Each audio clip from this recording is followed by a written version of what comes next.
Hello students, आज के video में हम बात करेंगे methods for determination of reaction mechanism के बारे में। मेथड्स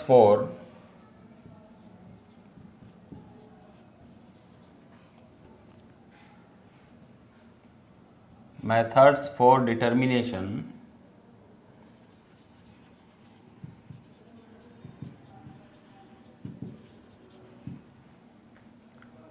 of reaction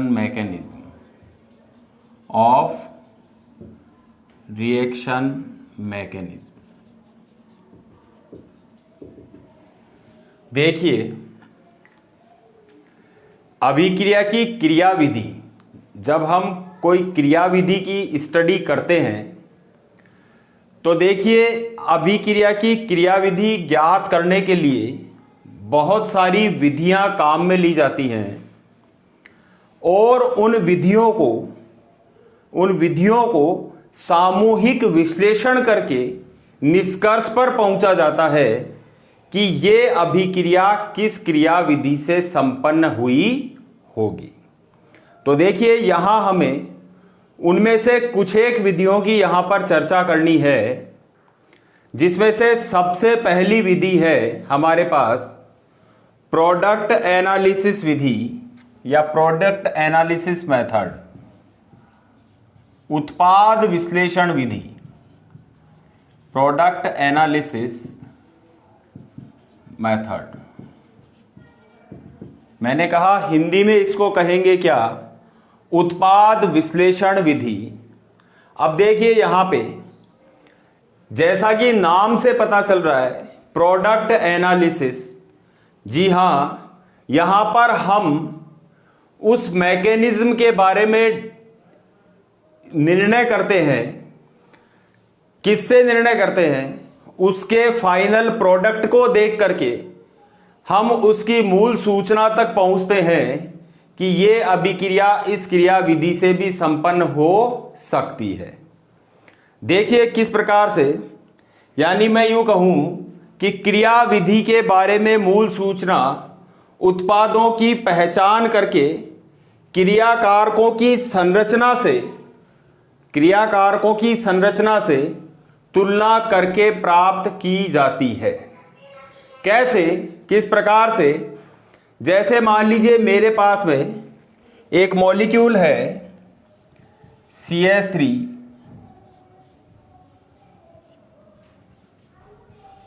इसका नाम है पैराक्लोरोटोलुइन।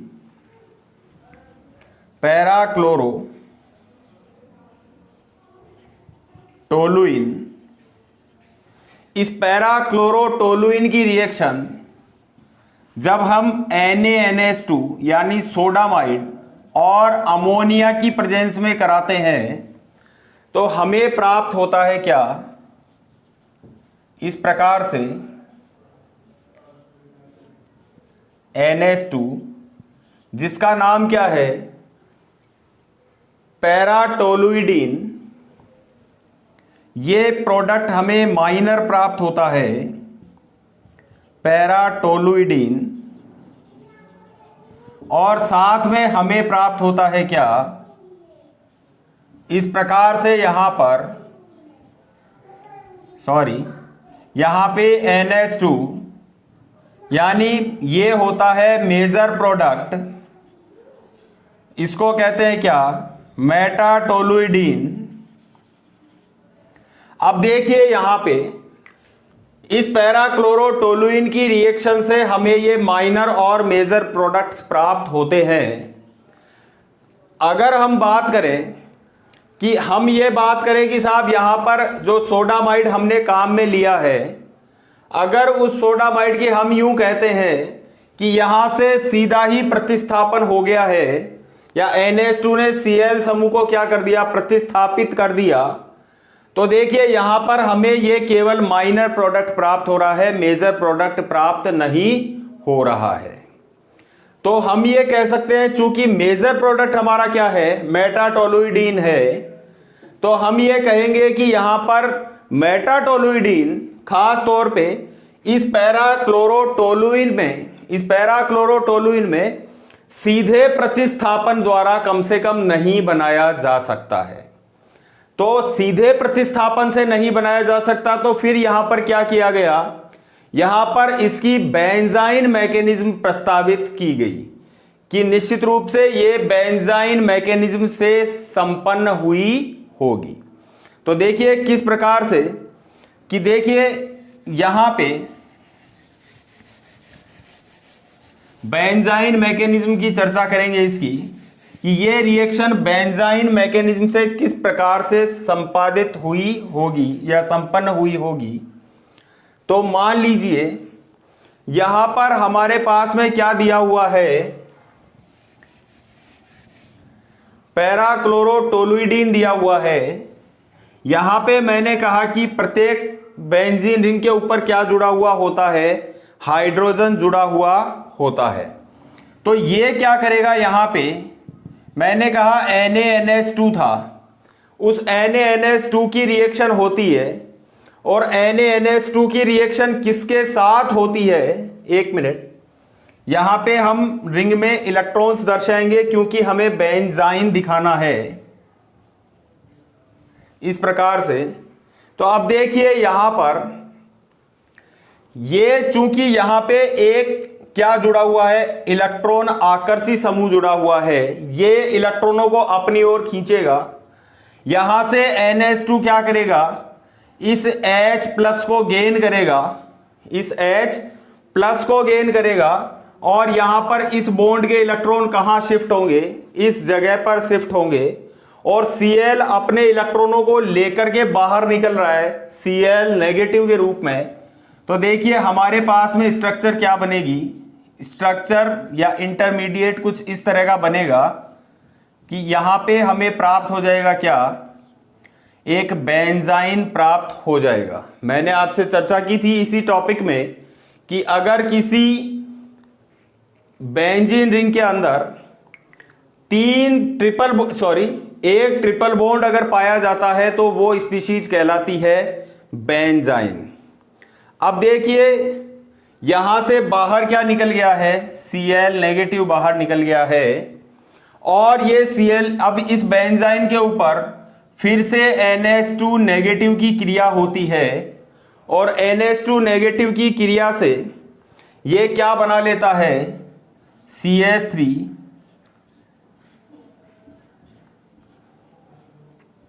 यहां पे NH2 ये भी बनाएगा और साथ में CH3 यानी पैराटोलुइडीन और मेटाटोलुइडीन यहां पर ये बना लेता है। ये हो गया आपका पैराटोलुइडीन और ये हो गया आपका मेटाटोलुइडीन। तो इस प्रकार से हम इस रिएक्शन को इस बेंजाइन मैकेनिज्म के आधार पर यह बता सकते हैं कि मेटाटोलुइडीन किस प्रकार से हमें मेजर प्रोडक्ट के रूप में प्राप्त हुआ होगा। और चूंकि ये तो पैराटोलुइडीन है, ये पैराटोलुइडीन यहां पर एक माइनर प्रोडक्ट के रूप में यहां पे प्राप्त हो जाता है। तो देखिए यहां पे हम इन ये जो मुख्य उत्पाद हैं, इन उत्पादों की अब हम क्या करते हैं, क्रिया कारक से तुलना करते हैं और क्रिया कारक से तुलना करके हम निष्कर्ष पर पहुंचते हैं कि अभिक्रिया किस क्रियाविधि या किस मार्ग से संपन्न हुई होगी। तो ये हमारी पहली विधि थी, प्रोडक्ट एनालिसिस मेथड। अब नेक्स्ट इसकी विधि आती है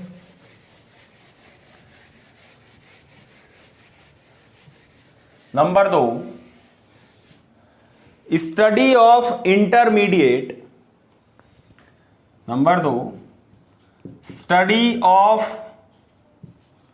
इंटरमीडिएट, यानी हमें क्या करना है, मध्यवर्ती का क्या करना है, अध्ययन करके हम ये बता सकते हैं किसी अभिक्रिया की क्रियाविधि के बारे में कि यहां पर मध्यवर्ती का अध्ययन करके हम ये बताएंगे कि अभिक्रिया इस क्रियाविधि से चल रही है या इस क्रियाविधि से संपन्न हुई है। या दूसरे शब्दों में कहें किसी मध्यवर्ती को वास्तविकता में प्राप्त करके किसी अभिक्रिया की क्रियाविधि के बारे में हम प्रमाण प्रस्तुत कर सकते हैं।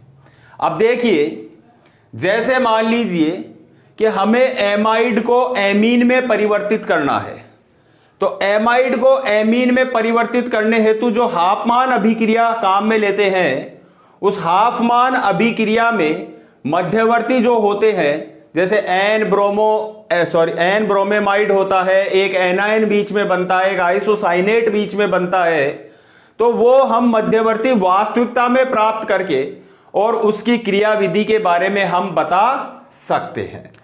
किस प्रकार से, देखिए कि जैसे मान लीजिए मेरे पास में एक एमाइड था कि RCONH2, और इस RCONH2 के ऊपर रिएक्शन करा रहे हैं किसकी, Br2 की, और साथ में KOH की, तो यहां पे हमें प्राप्त होता है क्या, RNH2 प्राप्त होता है, साथ में 2KBr प्राप्त होता है, और हमें प्राप्त होता है K2CO3 प्राप्त होता है, और एक साथ में प्राप्त होता है हमें वाटर मॉलिक्यूल।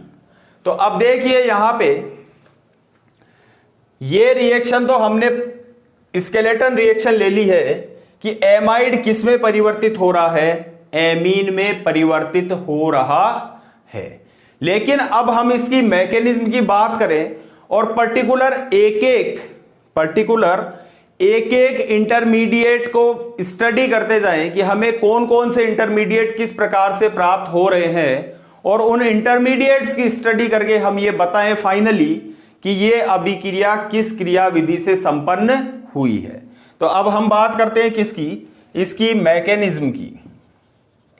तो देखिए मैकेनिज्म में सबसे पहले RCONH2 की क्रिया होती है किसके साथ में, RCO की जगह मैं यहां पर ले रहा हूं CH3CONH2 लेके चल रहा हूं, यानी एसिटामाइड लेकर के चल रहा हूं, और इसकी रिएक्शन मैंने कराई किससे, Br2 से। तो सबसे पहले तो मुझे मिलता है क्या, इस Br2 से रिएक्शन कराने पर CH3CONHBr, और साथ में मिलता है क्या, HBr। इसको हम कहते हैं क्या, N bromo acetamide, N bromo acetamide. अब देखिए ये जो एन ब्रोमो एसिटेमाइड बना है CH3CONHBr, इसकी रिएक्शन इसमें से HBr क्या होता है, बाहर निकल जाता है, और ये क्या बना लेता है, CH3CON। और मैंने आपको कहा था कि यदि सिंगल बॉन्ड और नाइट्रोजन के ऊपर 2 लोन पेयर ऑफ इलेक्ट्रॉन उपस्थित होते हैं तो वो कहलाता है क्या, नाइट्रीन स्पीशीज कहलाती है। तो ये कहलाएगा क्या, एसिटिल नाइट्रीन प्राप्त हमें यहां हो जाती है। अब देखिए इस एसिटिल नाइट्रीन को CH3CO एसिटिल नाइट्रीन के ऊपर जब मेथिल ग्रुप का अभिगमन होता है, यानी माइग्रेशन ऑफ मेथिल ग्रुप जब होता है तो ये बना लेता है क्या, फाइनली CH3, और हम इसको यूं भी लिख सकते हैं CH3NCO, यानी मेथिल आइसोसाइनेट।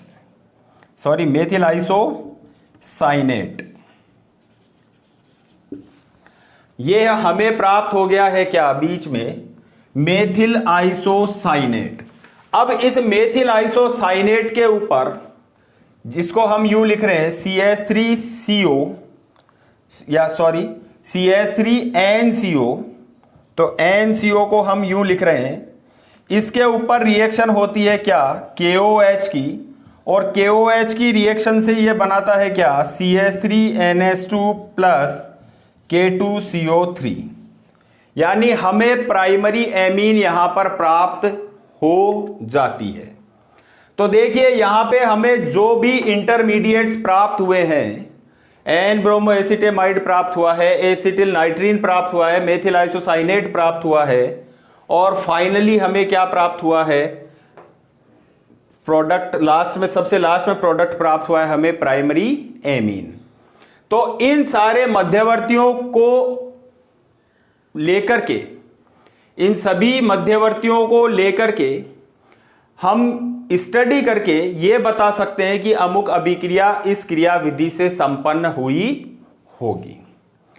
अगली विधि आती है स्टीरियोकेमिकल एविडेंस।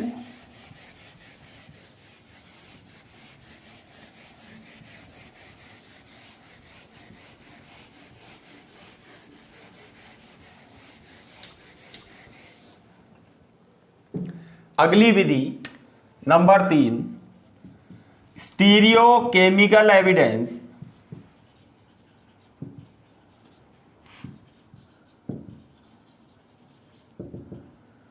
स्टीरियोकेमिकल एविडेंस को देखिए, बहुत आसान है कि मान लीजिए अगर किसी रिएक्शन में उत्पाद का विन्यास और प्रोडक्ट का विन्यास एक समान रहता है तो हम वहां पर स्टडी कर लेते हैं। जैसे मैंने आपको बताया था SN1 और SN2 के बारे में बताया था, मैंने कहा था कि SN1 में विन्यास का रिटेंशन रहता है, यानी विन्यास जैसा पहले रहता है वैसा ही बाद में रहता है, रिटेंशन ऑफ कॉन्फ़िगरेशन पाया जाता है SN1 में। जबकि SN2 में क्या होता है, इन्वर्जन ऑफ कॉन्फ़िगरेशन पाया जाता है। तो हम उस विन्यास को देख करके ये बता सकते थे वहां पर कि अभिक्रिया, अगर विन्यास वही प्राप्त हो रहा है तब तो हम क्या कह सकते थे कि रिएक्शन SN1 मैकेनिज्म से संपन्न हुई है। और यदि इन्वर्जन ऑफ कॉन्फ़िगरेशन है, यानी विन्यास का प्रतिपन्न अगर होता है, तो हम क्या कह सकते थे कि अभिक्रिया SN2 मैकेनिज्म से संपन्न हुई होगी। तो इस प्रकार से हम उनके विन्यास को देख करके, उनकी स्टीरियो एविडेंसेस को देख करके यह बता सकते हैं कि अभिक्रिया किस क्रिया विधि से संपन्न हुई होगी। अब देखिए इसी प्रकार से अगली विधि आती है काइनेटिक स्टडीज, यानी उसका गतिकीय अध्ययन। काइनेटिक स्टडीज, काइनेटिक स्टडीज में आपको पता है कि हम उसकी काइनेटिक्स की स्टडी करते हैं। काइनेटिक्स की स्टडी में क्या करेंगे हमें पता है कि हम अभिक्रिया का वेग पता करते हैं, वहां पर वेग व्यंजक लिखते हैं हम वहां पे। तो मान लीजिए यदि कोई अभिक्रिया का वेग व्यंजक यदि दो व्यंजकों के ऊपर निर्भर कर रहा है, जैसे मैं बात करूं कि एल्किल हैलाइड का जो जल अपघटन होता है वो एक द्वितीय अभिक्रिया कोटि का वेग दर्शाता है, तो उसका मतलब कि अभिक्रिया किससे हुई है, SN2 मैकेनिज्म से हुई है। जैसे बात करें किसकी, अगर हम वेग व्यंजक लिखते हैं, सपोज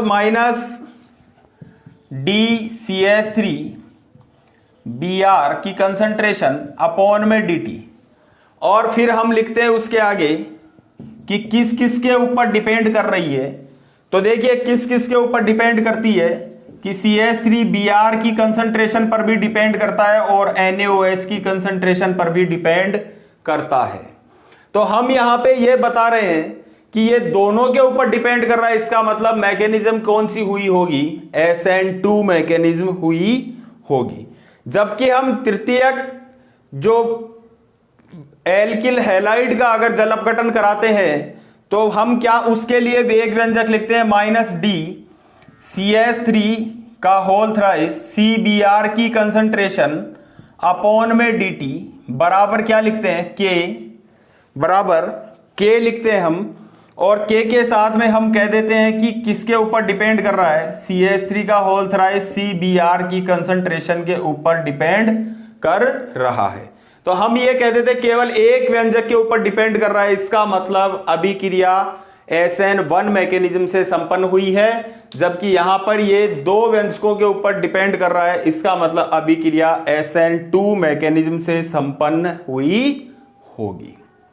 तो ये कुछ मेथड्स थे जिनकी हमने चर्चा की है अभिक्रिया के मैकेनिज्म के बारे में, अभिक्रिया की क्रियाविधि ज्ञात करने के बारे में। एक बार मैं फिर से रिपीट करूंगा ये बात कि इनमें से भी किसी एक पर्टिकुलर मेथड को पकड़ करके हम ये नहीं बता सकते हैं कि अभिक्रिया किस क्रियाविधि से संपन्न हुई है। हम इन सभी विधियों का एक साथ सामूहिक विश्लेषण करके ही हम निष्कर्ष पर पहुंचेंगे कि अभिक्रिया किस क्रियाविधि से संपन्न हुई है। तो इस प्रकार से बीएससी पार्ट 1 की ऑर्गेनिक केमिस्ट्री की ये पहली यूनिट का लास्ट वीडियो था। अब हम नए वीडियो में एक नई यूनिट शुरू करेंगे। Thank you.